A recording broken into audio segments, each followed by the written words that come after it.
Doesn't make any difference. Okay. That's good.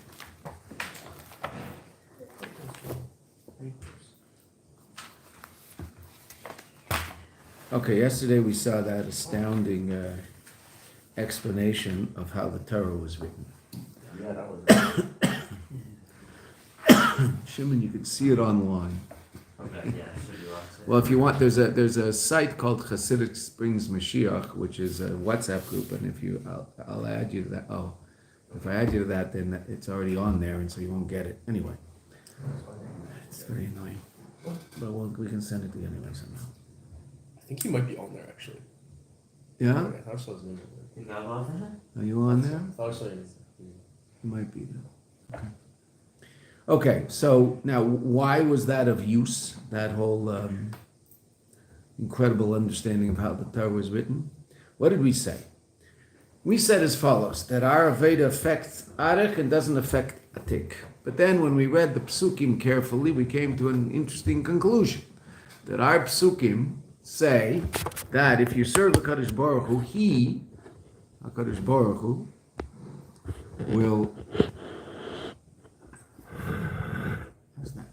He will bless your bread and your water, and I will remove sickness from your midst. Now, who's the I? So who's the I? Well, the I is the narrator of the Torah. Who's the narrator of the Torah? The narrator of the Torah is not Shem Havaya, and is not Moshe, because the Torah says, V'yadaber Havaya el Moshe Lema, that Yud-Kei Vav-Kei spoke to Moshe. Now, who's saying that?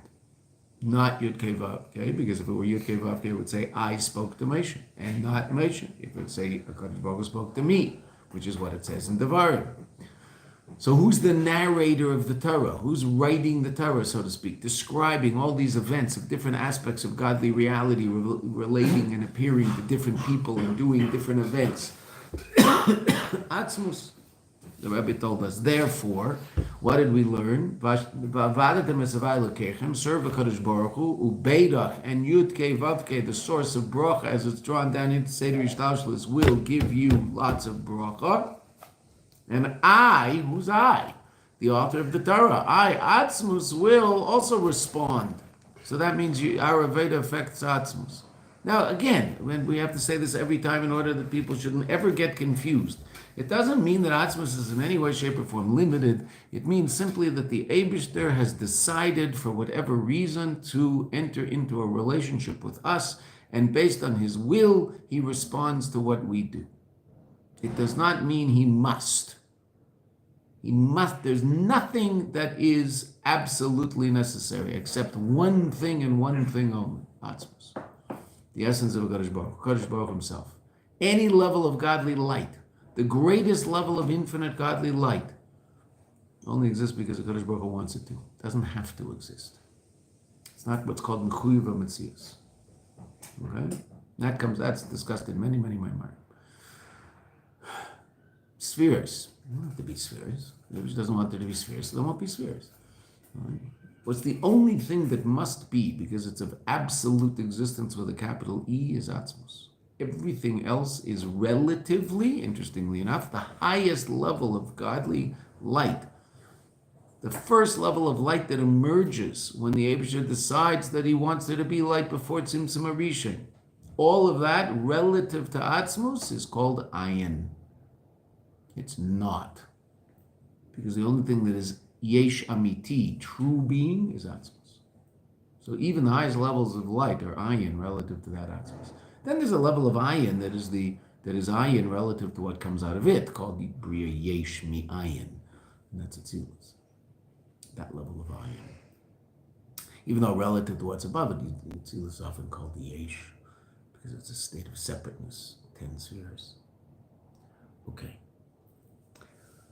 Fine, so we saw that our Aveda affects Atzmus. V'yesh lemer. Okay, so now we have to explain. The Rebbe says an absolutely unbelievable explanation. We have to explain the Maimer Chazal. Ma'ich pislei.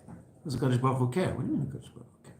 There is no level of HaKadosh Baruch Hu, therefore, that isn't affected by our Aveda. So why are we saying Ma'ich pislei? What does he care whether we shut this way or that way? Tie up your shoes. V'yesh lemer. That which HaKadosh Baruch Hu that which the Chazal say, that what does the Kadosh Baruch Hu care whether we shecht from the front or the back? Now, it's very important deal. It does not say, what does the Kadosh Baruch Hu care whether we do mitzvahs or not? It didn't say that. It said, what does the Kadosh Baruch Hu care whether we shecht from the front or the back?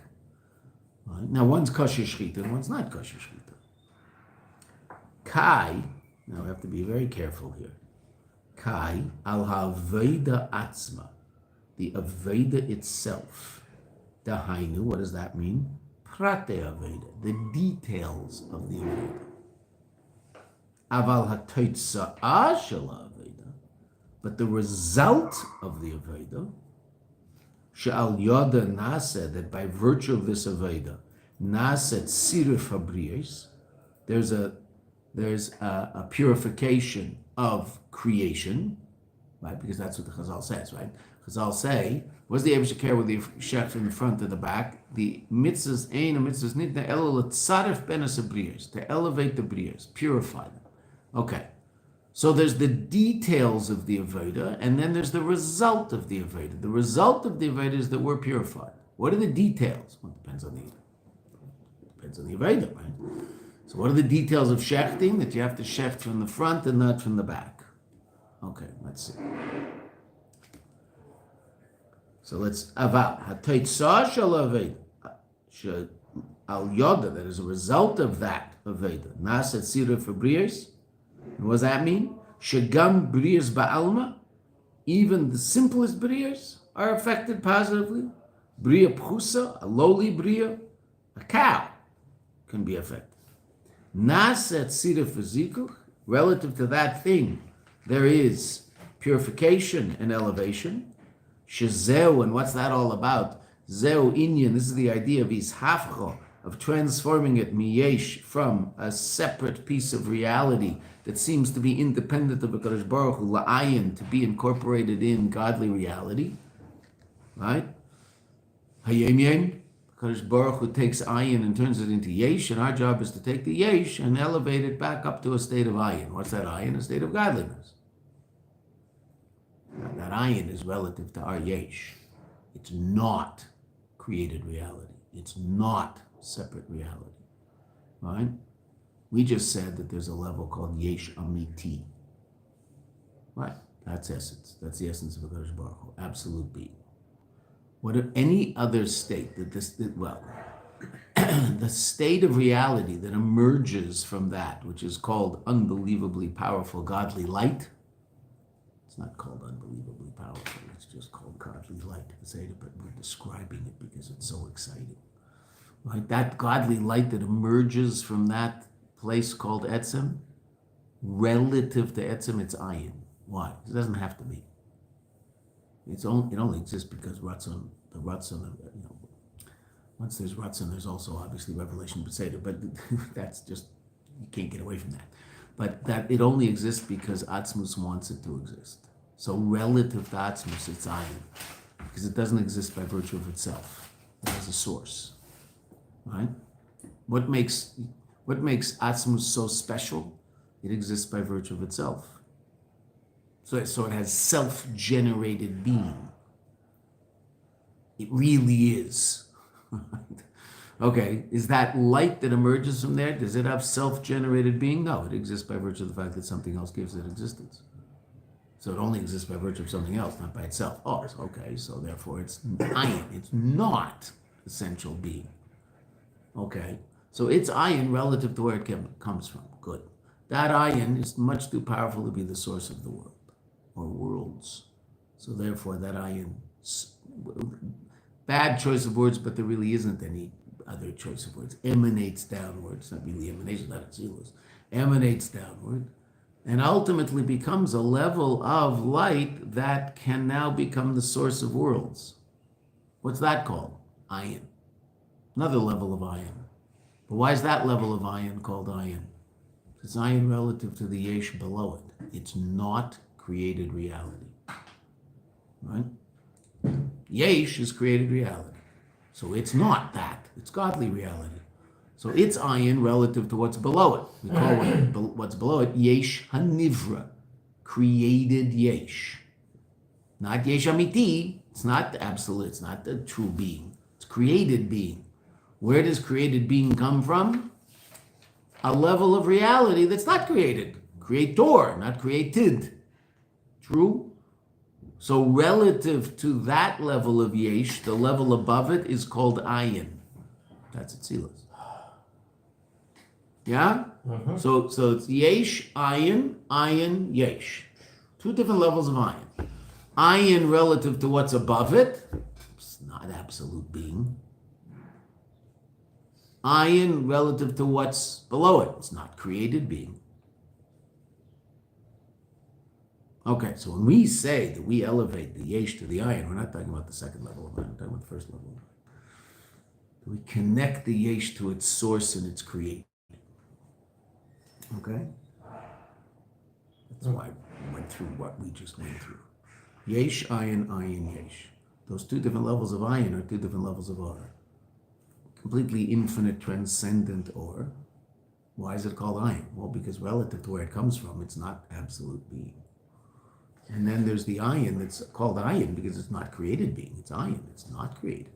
So Hashem gave us an amazing possibility to take yesh into ayin.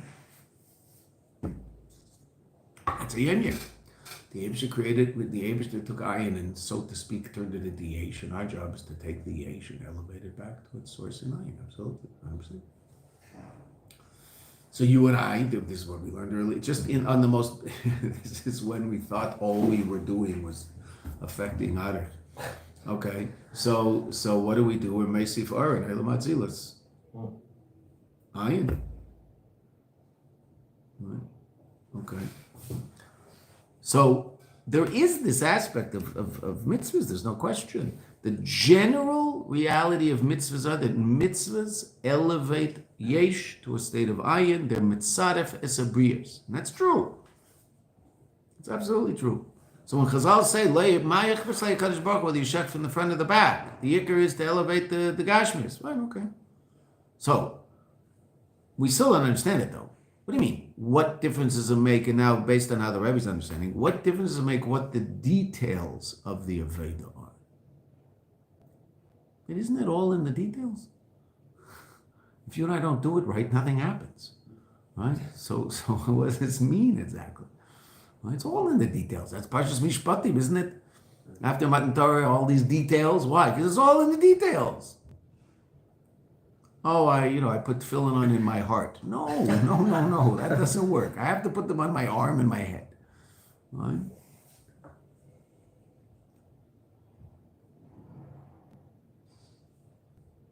Oh, so look what the Rebbe says. שזהו עניין נסחפך מיש ליין, הנה זה נגע גם בבחינס עצמוס. The effect of the mitzvah affects עצמוס. But it's the details about which, what level of Elokus is saying, it says Ma'ich le, what does he care? But now, make it Ma'ich li, so to speak. I don't care. What level of Eibishter is saying, I don't care whether you shek from the front or the back? The highest level. No, yeah, you know what level. The highest level doesn't mean anything. What level? In this minor? No. Itself, no? No. No. Both of those aren't right. There's something, so to speak, in the middle. Really? Like below? That's much lower. What was our question? Does our Aveda affect the Eibishter or not? Right? Because we had conflicting psukim and conflicting Maimari Chazal. And what was our answer? That was. Well, that's not, but there's Maimari Chazal that say it doesn't. No, I can't just say it does. What was our first answer? Before we got to Atzmus, what did we say? Yes is affected and something is affected and something is not affected. What is and what isn't? Arich is, Atik is not. Bediuk. Arich is and Atik isn't. Therefore, what level of God was saying, what do I care if you shech from the front to the back? Who's not affected, so to speak? Atik. Atik is saying, what do I care whether you shech from the front or the back? Okay. So now the Rebbe just made a distinction between the details of the Aveda and the effect of the Avodah. Shechting from the front to the back, is that the effect or the details? Detail. No, that's details. So Atik says, what do I care about details? We have to understand that because I understand it's all in the details. Okay, we'll figure that out. But the effect of mitzvah, the totza'ah of the mitzvah is that it affects atzmus. But the details of the mitzvah, there's a level of elokus that doesn't care what the details are. Now, obviously, that means there's a level of elokus that does care what the details are. Okay.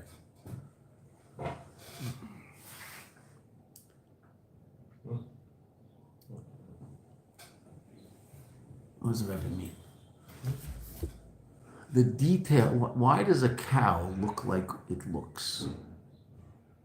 I know that's a funny question, right?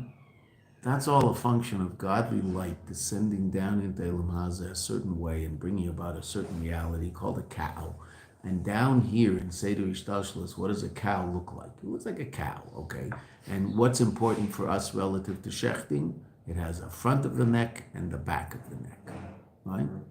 Now, what's that all a function of? Light emanating downward into Seder Ishtashlis and bringing about the reality called a cow. Right? Okay. Now, relative to that reality, how are you supposed to shech the cow? It's all in the details. How do you shech the cow? Where do you shech? And where can't you shech? You shech from the front and can't shech from the back. Why? Because that's what cows look like in Seder Ishtashlis. What if cows look differently in Seder Ishtashlis? What, instead of having the neck the way it did, it turned it around, so the top was actually the soft part, and the bottom was where the spine is. Where would you shecht? The top. What difference does it make? Where doesn't it make any difference? Let me say the response. Atik. Does Atik care what a cow looks like? Is Atik at all responsible for how cows look? Completely. It's completely, Atik is a level completely transcendent. So the details of how you do the mitzvah relate to the details of the reality in Seder Ishtashlis. In Seder Ishtashlis, how many days of the week are there? It's an easy question. 7. Right? Okay. What if there were 10? When would Shabbos be? I guess every 10th day, right? What difference does it make? Okay, but it happens to be in Seder Ishtashlis, it's 7. Well, okay, that has to do 7 middays. Well, where are there 7 middays? Seder Ishtashlis. 7 spheres of midah, 3 of intellect, right? That's all Seder Ishtashlis. In Atik, do those things exist, so to speak? So on some level they do in some completely spiritual form, okay, but basically, in Atzmus, 10 spheres, in Atik, 10 spheres? No. Atik is a completely transcendent state of reality. So Atik says, I don't care how you shecht relative, I'll say it another way. I don't care what Seder Ishtashlis looks like, because that's not my business. You have to do what you have to do down there in Seder Ishtashlis in line with God's will. Exactly in line. It's all the details. The Natik says, so to speak, what it looks like, that's not my department. I have nothing to do with that. Now let me bring a mushal. I think this will make it a little clearer. Okay? When you do the mitzvahs, where do you get? Atzmos. How do you do it? Well, that's dependent on where you're coming from. It has nothing to do with Atzmos, so to speak. It has nothing to do with Atik, so to speak. Okay. We're all going to a space station above gravity. Us earthlings are going. The beings that live on Venus are going. The beings that live on Mars are going. The beings that live on Pluto are going. The beings that live on Saturn are going. We're all going, and we're meeting in the space station that's above gravity, there's no gravity up there. Okay, fine. On Earth, how do we build the spaceship? What do we have to take into account when we build a spaceship on Earth? A lot of details. What details? One specific detail, more than anything else. What does the spaceship have to do? Has to get out of the atmosphere. Bidyuk, meaning it has to have enough thrust to Go against gravity. Bidyuk, get out of the gravitational pull of the Earth. Once it's out of the gravitational pull of the Earth, so then it's relatively a breeze to get where it's going to go. Just a little zetz, and it goes, right? Okay, so let's call that 1. Earth will be thrust level 1. How do you get out of Saturn? The guys on Saturn, what do they have to do? They're gonna hit the rings. Forget about the rings. How do they? What, they also have the same issue, Same issue, yeah. right? So how much thrust do they need? More or less than us? Well, Saturn's a lot bigger than us, right? Much bigger. So they need more thrust. True? So let's say 3. I have no idea what it, it doesn't matter. They need thrust number 3 to get out of Saturn, because Saturn's bigger than Earth. Therefore, the gravitational pull is going to be bigger than Earth. Okay. So they need, you're right, you have to look out for the rings, you have to look out for the moons. But to get out of Saturn, you need gravitational pull number 3. All right, thrust number 3 to get out of the gravitational pull of Saturn. Okay? What's the biggest one? Uranus. Uranus? What's the biggest? Jupiter. Jupiter's right, the biggest, Jupiter. right? Okay. Man, wow. Okay, so the Jupiterians, who we all know, it's a well-known fact, they're all Mets fans, the Jupiterians. Probably. Okay, the Jupiterians up there, how do they get? They need times 10 thrust. Okay. Now, they all make it to the space station. Right? What is no longer of any importance whatsoever once they're at the space What station? level they started at? They did what they did to get out of the gravitational pull that they live in, but that's irrelevant once they're in that place beyond gravity. Ma ichbeslei, how they got here. Right? Good Washington. Wow, it's like wild, right? What do I care how they got here? This one got here this way, this way. Well, that's all based on the details of where they're coming from, but that's not relevant to where they're going to. Oh, so that's what the Rebbe is saying about mitzvahs. We do mitzvahs the way, and it's very important, diuk in Chazal. Chas v'sholem v'chas v'sholem. Chazal didn't say, what does Atik care whether we do mitzvahs or not? Of course Atik cares we do mitzvahs. This is the Eibishter. Right? But what does Atik care if we do it this way or this way? Because that's not Atik's department. That's Seder Ishtalshelus. That's Arich and down. Why does it look the way it looks? Because Arich and Atzilus and Bria and Yetzirah and Asiya, they do their thing and they end up with reality looking a certain way. And relative to that reality, you have to act in a certain way based on the space and time that you find yourself in. But once you do that, you're touching a place completely beyond space and time. So what difference does it make how you got here? You got here. You got here based on where you came from, but that's not relevant anymore, so to speak, up here. Atik says, it's just astounding shot. So that's what the Chazal mean. Atik is saying, what do I care what the details are? Because Atik is a completely transcendent state. The details, that's not where I come from. That's like the guy in the space station. The guy in Jupiter is telling, I have to tell you really something very interesting. They all talk like this in Jupiter. Everybody knows they talk like this in Jupiter. That's why they're all Mets fans.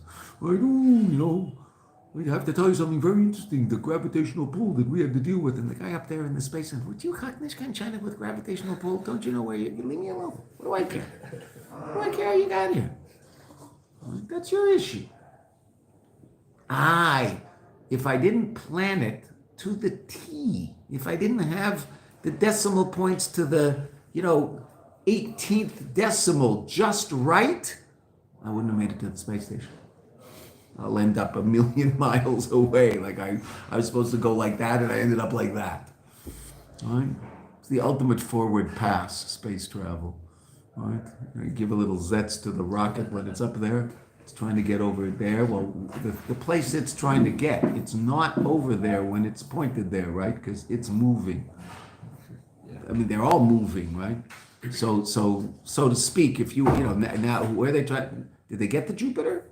Yeah, they have something now actually outside of the galaxy, I think, right? They have something that they sent outside of the galaxy. I'm not sure, but they yeah, they got something outside of the galaxy. But there was an aerospace engineering student from where was he studying? Recently? The Shabbos in Europe. Oh, There was an aerospace, also interesting, also in Orlando, which makes sense, right? There's an aerospace department in the University of Florida because it's 45 minutes from Cape Canaveral.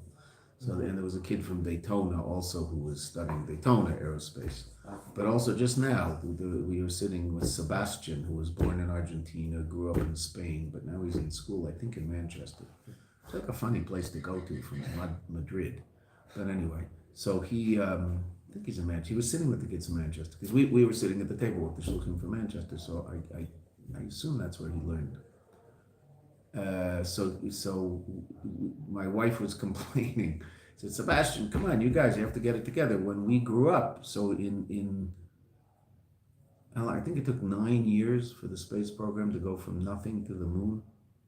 I mean, it was a very short period of time between they sent up John Glenn and then we're landing on the moon, right? A very short period of time. Well, it's been 60 years since, and nothing's happened, right? Like, hello, growing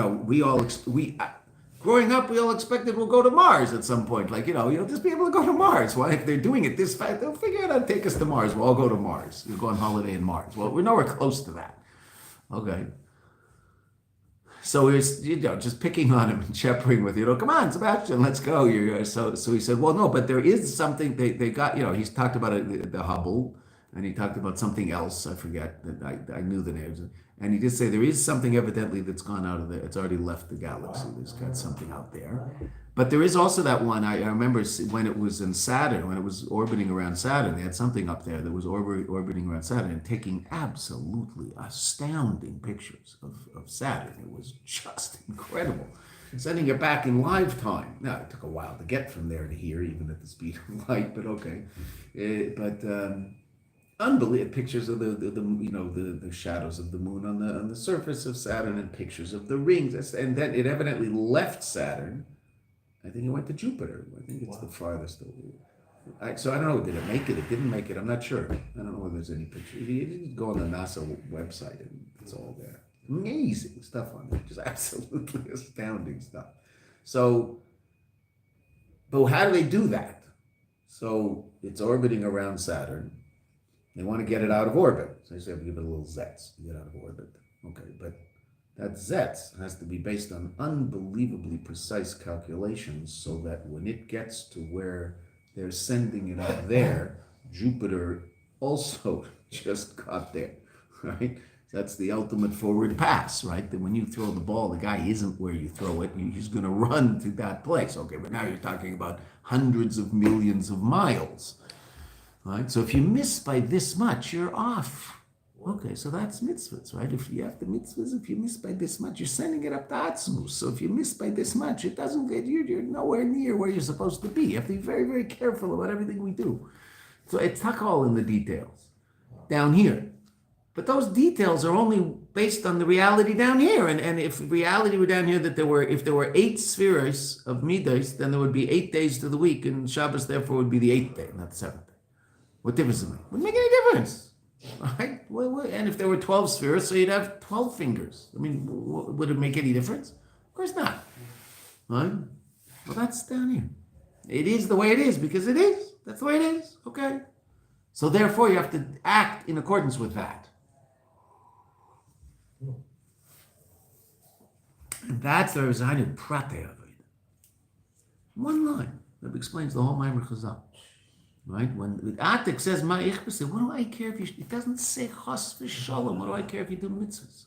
It says, what do I care if you shech this way or that way? It has nothing to do with me. I'm not down there. I have nothing to do with Seder Yishtashlis. I have nothing to do with the way cows look. Why did cows look like cows look? Because godly light emanated downward through Seder Shtashos and turned into a cow. Well, obviously, it's all the ruts under the Eibush Seder, but that's why cows look the way they look because of Seder Shtashos. And if they looked a different way, so you shech them a different way with different way. So cows' heads would be turned around, and cows would always be looking up like this, and they'd be bumping into each other all day.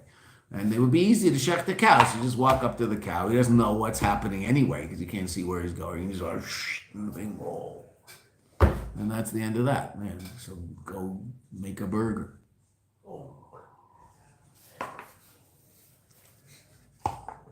Okay. That's what the Rebbe said. Let's go right there. Unbelievable shot. So we're now in a place where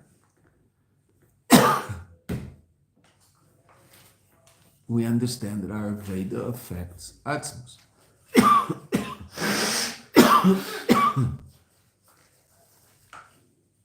Hine, ze negea gamba bechinas Atzmus. Val ze nemar. Val ze nemar, v'adatem es avayla kechem, v'asiroisi, and I will remove Atzmus u'mal zeintzak baruch hu davka. Atzmus, specifically. Okay. So now the Rebbe, in the next half of this paragraph, is just going to explain the difference between preventative medicine and curative medicine. Because the Rebbe says, I'll take away the sickness. It means it's already there. That's going to take a greater miracle than simply preventing it. Okay, so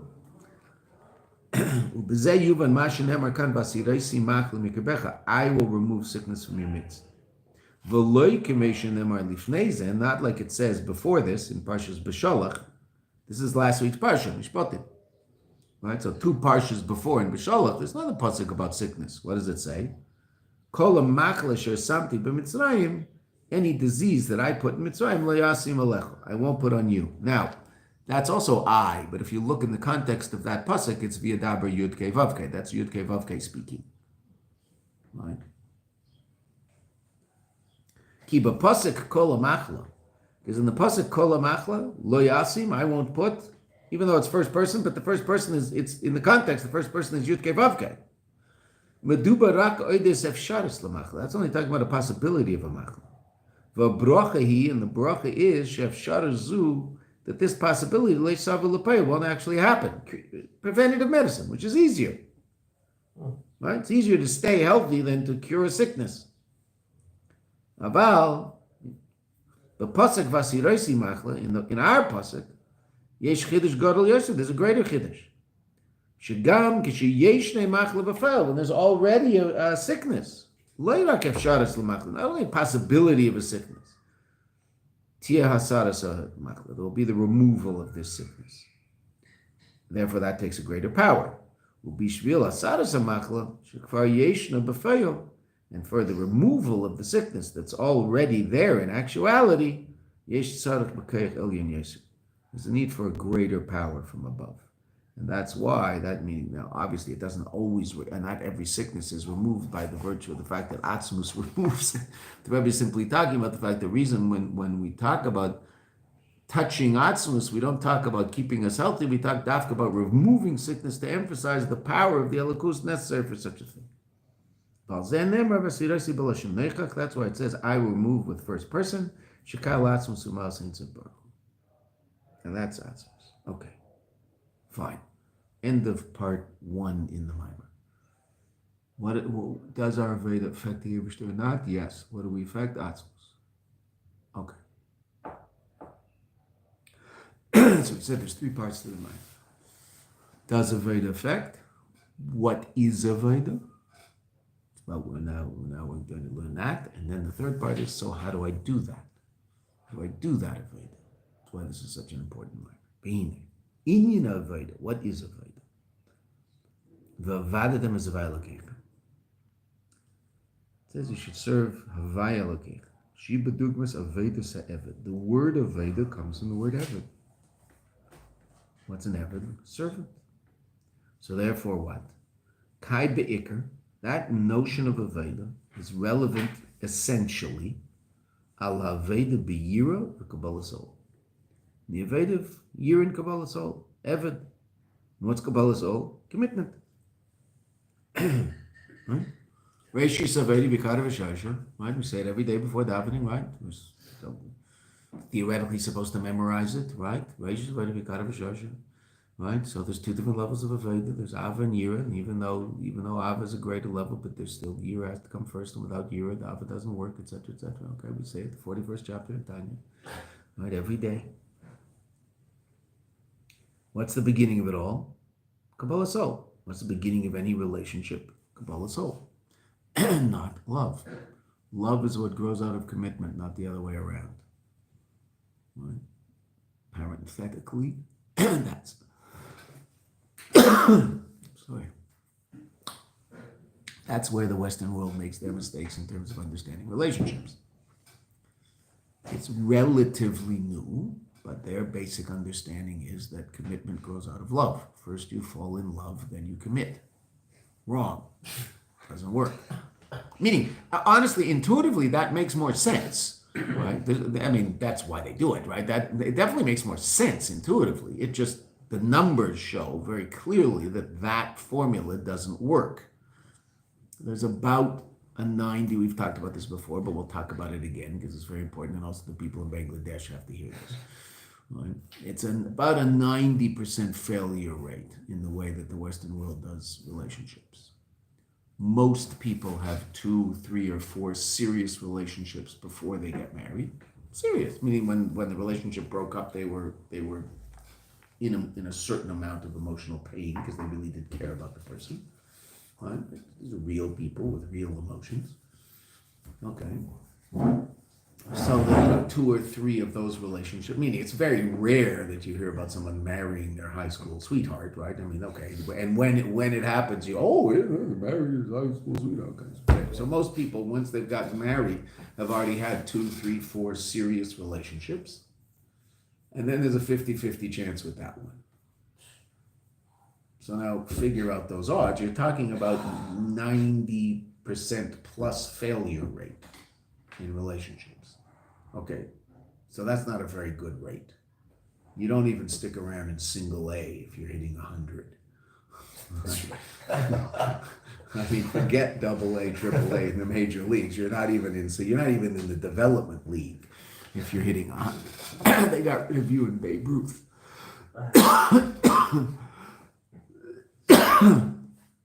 Okay. So I'm gonna just go get a drink of water because this is just trying to get something stuck in there. I can't get rid of it. I thought the coffee was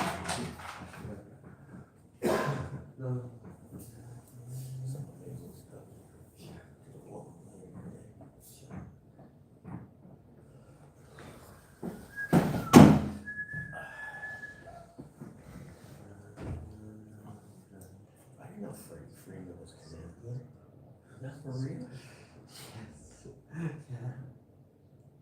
You're laughing at me because I'm amazed.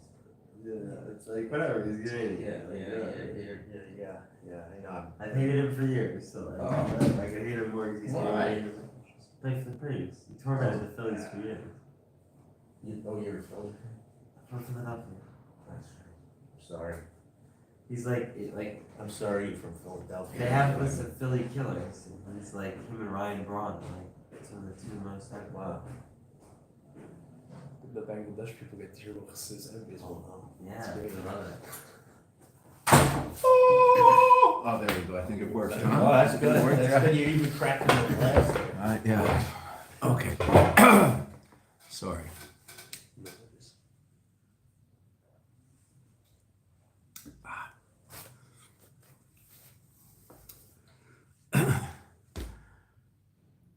So first commitment. So to our relationship with the Eibishter.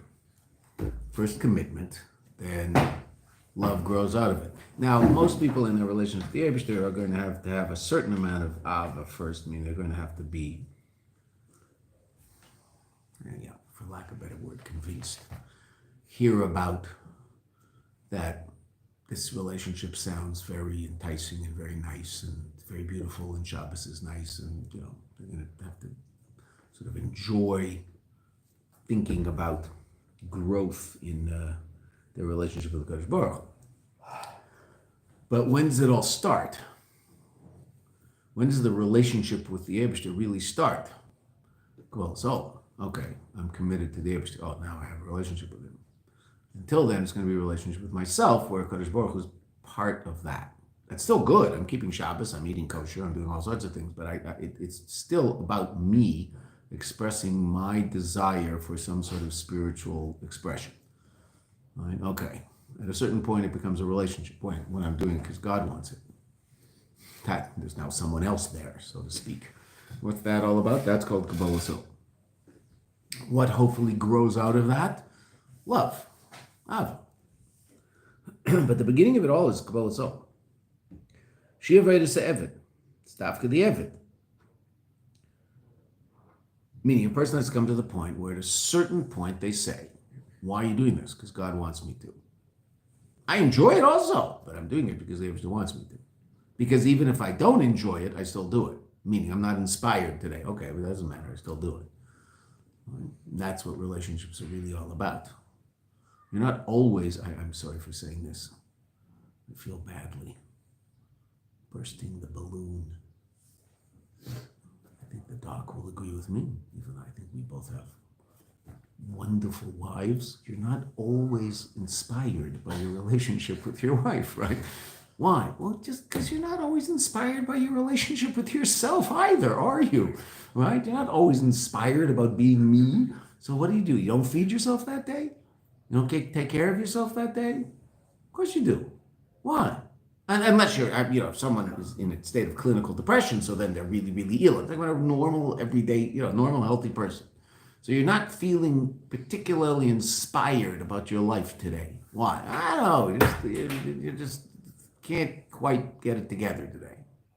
I'm not going to eat breakfast. I'm not going to shower, and I'm not going to get dressed. I'm just going to walk out in my pajamas today. No one does that. Well, sick people do, but the healthy people don't do that. Why? Because I'm committed to my well-being. I'm not always inspired by myself. There are days when it's like, hopefully they're not very often, right? But there are days when people are less inspired by their own lives. Okay, fine, that's normal. It's called having an emotional cold. You're not sick. When you have a cold, you don't go to the doctor, right? You have pneumonia, you go to the doctor. You have a cold, don't go to the doctor. You just, want to stay in bed, so stay in bed. Want to drink a lot, drink. Like get antibiotics for you. Yeah, antibiotics for your cold. And whether you want to drink or not, drink a lot, get some rest. Vitamin C, maybe it helps, maybe it doesn't. Who knows, right? If it helps psychologically, that's also good. So take a lot of vitamin C if you feel like you're doing something. Okay, and it'll go away. When you have an emotional cold, keep living life. Keep doing what you're doing, and in all fairness, it's probably going to just go away. Why? Because you're going to get busy doing what you do and forget about your own little hang-ups about yourself. Right? But even when you have those hang-ups, you still take care of yourself. Why? Because you're committed to your own well-being, right? So that means you have a healthy relationship with yourself. So too, you have a healthy relationship with someone else. It's based on commitment. You're not always inspired by the relationship. What does that mean? You're not inspired by your relationship with your wife, so you don't talk to her that day? Good morning, leave me alone. I'm not inspired today. Oh, okay. Well, that person's not old enough to get married. So they probably only, 32.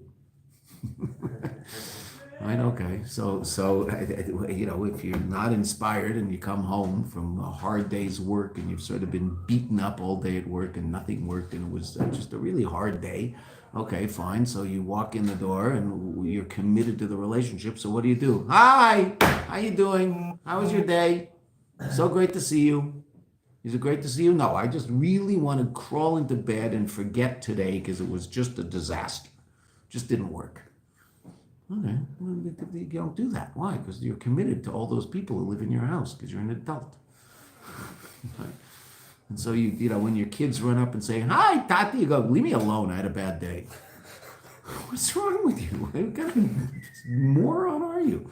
So no one does that. Now, in all fairness, with the kid running up to you is probably going to change your bad day into a good day. Okay, fine, but that's why 15-year-olds should have dogs, right?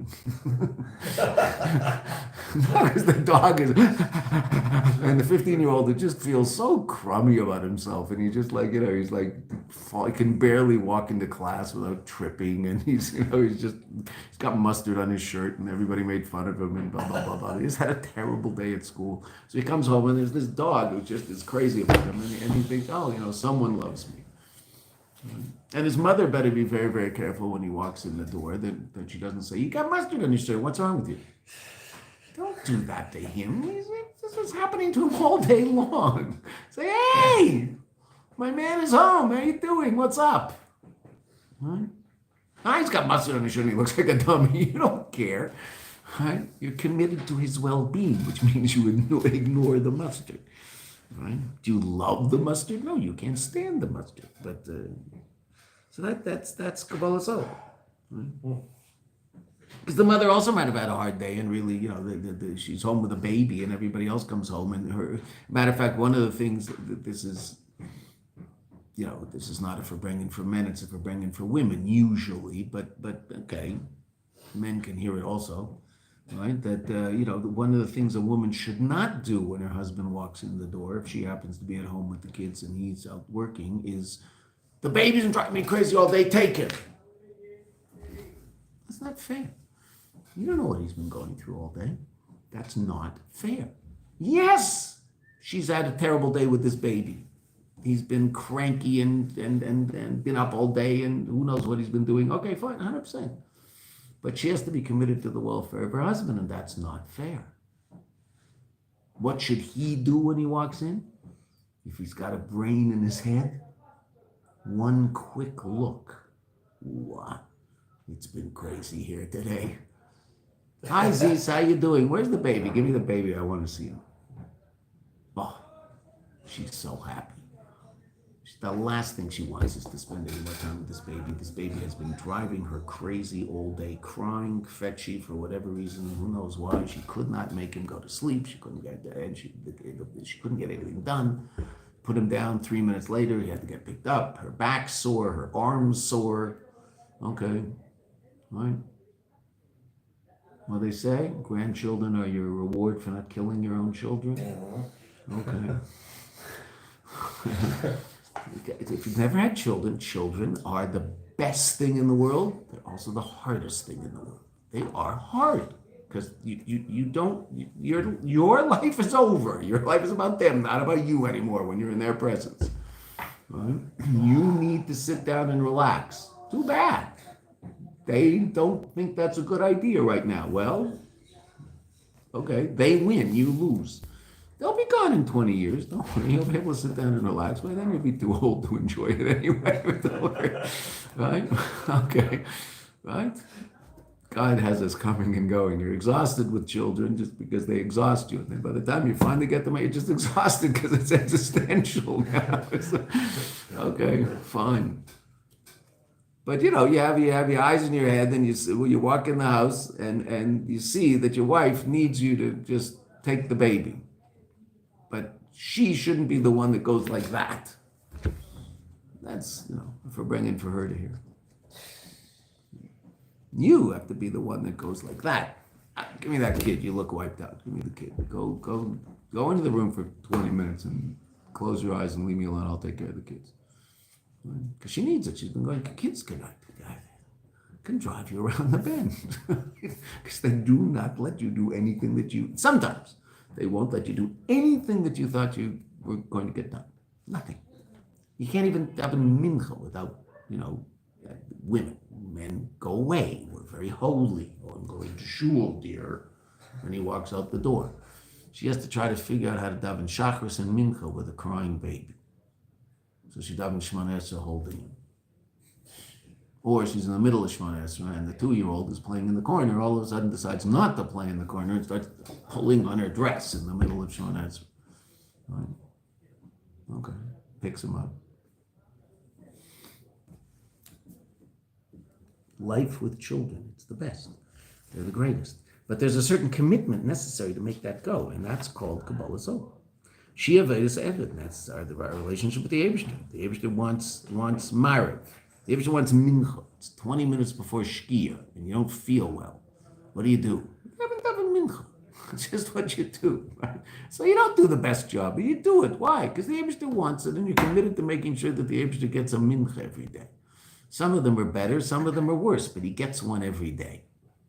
No, there's no such thing as a day without another. There's no such thing as missing Kriya Shema in the morning. It doesn't exist. Why? You get out of bed, you're tired, you forget till 4 in the morning. We say that Wednesday Shema Kriya Shema. 8:52, fine. You set your alarm for 8:40, splash a little negavasser, clean out your mouth, say Kriya Shema, and go back to sleep for another 4 hours. Who cares? But you said Kriya Shema Bismillah. No such thing as missing Kriya Shema Bismillah. It doesn't exist. There might be days when somebody just, accidents happen, but the Kviyas B'Nefesh is no such thing as missing Kriya Shema. You don't set your alarm for after Seisman Kriya Shema. There's no such thing. It doesn't exist. That's called Kabbalah Soul. Right? You're going to miss Kriya Shema the odd day anyway, because who knows what happens. I mean, you didn't feel well, and you woke up, and you fell back to sleep. Or, okay, fine. So you missed Seisman Kriya Shema. You didn't even realize what time it was, because you're in a new place, and you thought it was later, and it was earlier, whatever. That can happen.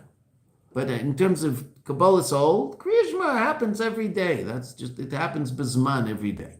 I understand. There's going to be a day you don't put on tefillin? Of course not. So the day when you don't say Kriya Shema Bizman, what's the difference? Right? I woke up a little late today. I won't put on tefillin. I don't have time. What's that? There's no such thing. Right? Okay, so the same thing with Kriya Shema. Kabbalah Soul. She Avedis Eved. She Eved ain't a tefes makom latzmei. What's an Indian in Eved? An Eved doesn't take up space mitzad himself. In other words, what?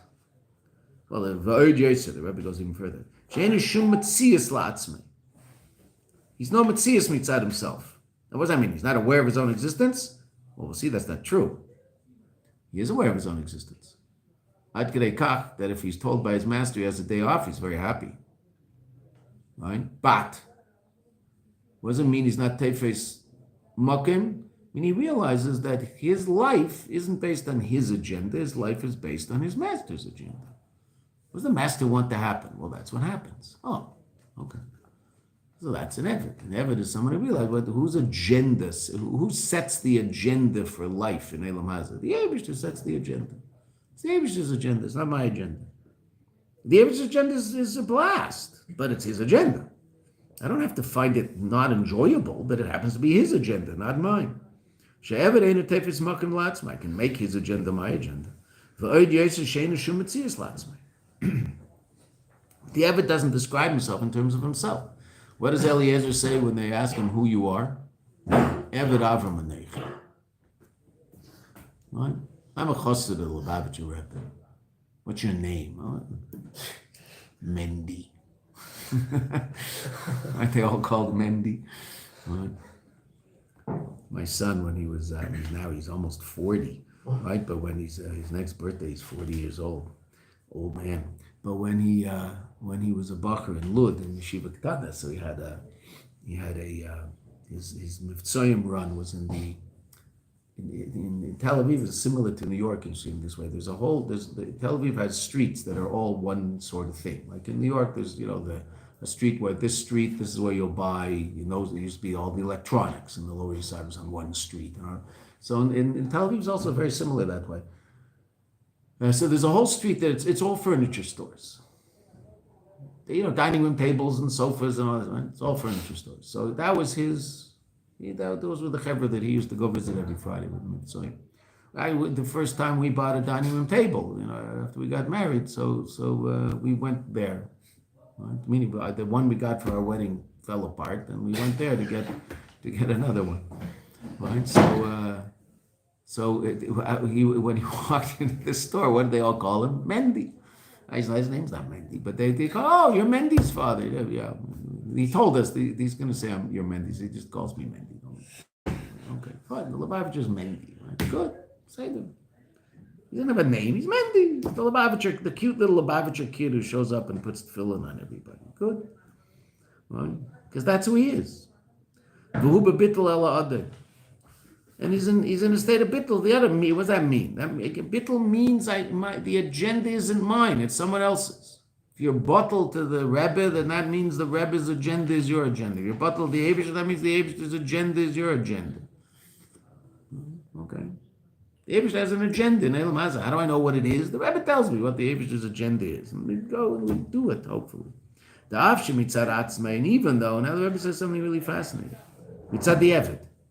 Even though mitzad atzmei, in terms of himself, because there is a self, befkera nichalei, Hefker is good for him. He likes time off. He's more than happy if they tell him he doesn't have to do it. What's the example for that? Tachnun. Nothing makes us happier than hearing Yiskadal v'Yiskadesh after Mevarech Esamay Yisrael b'Shalom. Hey, no Tachnun. Less is best. If there is Tachnun, do we say it? Of course we say it. What does have every day?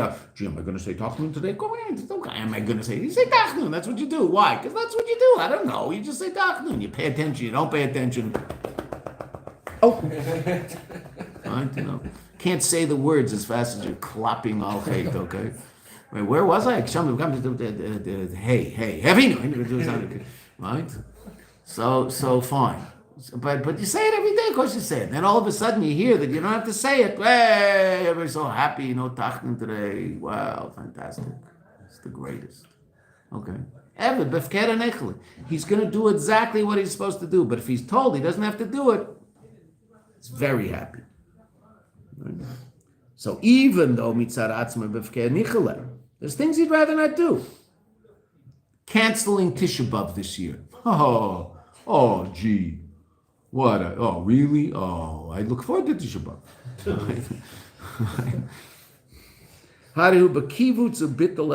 He's still in his kibbutz. Is like, it's like, to like wither. So he's like in a state of you ever see someone stand? It's really interesting. You ever see someone like go to South America and these guys who have 8 servants. You watch how the servants stand in front of them. This state of it's wild. I mean, you can see it when you watch people walk by the Rebbe. You see people walk by in a state of tremendous bittul.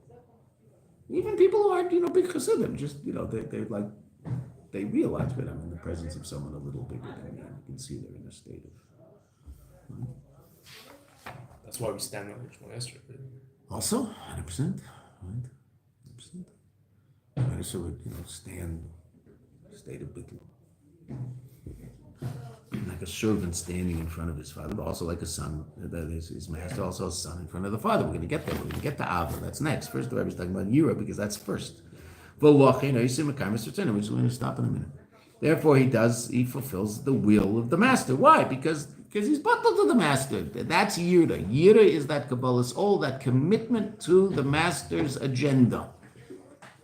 Okay, so the Eibishter is the other. V'zeu shereishis aveda, and that's why we'll stop in a couple of lines. That's why reishis aveda b'kara v'shayshi aveda the Kabbalah soul. That's the beginning of chapter 41, right? That's the Rebbe's quoted. Reishis aveda b'kara v'shayshi is Kabbalah soul. V'hainu. Now there was going to say something amazing, which we'll talk about at greater length tomorrow, but just see it now so we can percolate a little. That even though he's in a place. He hasn't changed himself. Ritzone, his will, his desire, sichle, his intellect, or his emotional state. He hasn't made himself over. He's still in his Ritzenis. He still does what the Eibishter wants because the Eibishter wants it. Even though he hasn't changed. We'll see. We'll talk about it more tomorrow because it's such an important thing. But he hasn't changed his ritzonos. He hasn't changed his seichel. I mean, obviously his seichel has changed to the extent that he realizes that doing what the Eibishter wants is the proper thing to do. But that being said, he might still have other desires. Okay, I'm going to wait until the mitzvah talks to me. No, you do the mitzvah. So when does this come up? When I hear about something new. Right? You hear about something you didn't know about. Right? Either in the case of mitzvahs, right?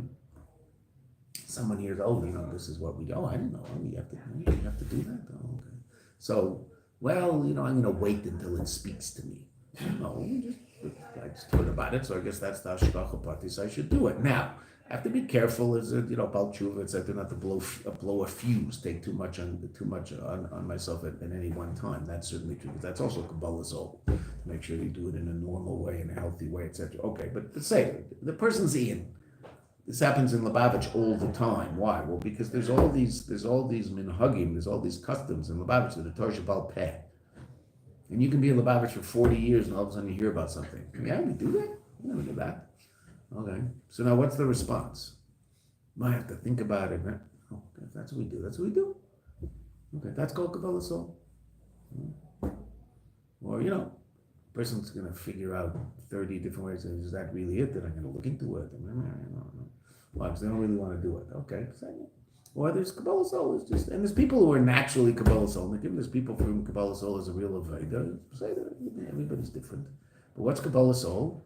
Kabbalah soul is the commitment to doing that which has to be done because it has to be done. Do I understand it? Does it speak to me? Do I want to do it? That's not an issue. It gets done. Right?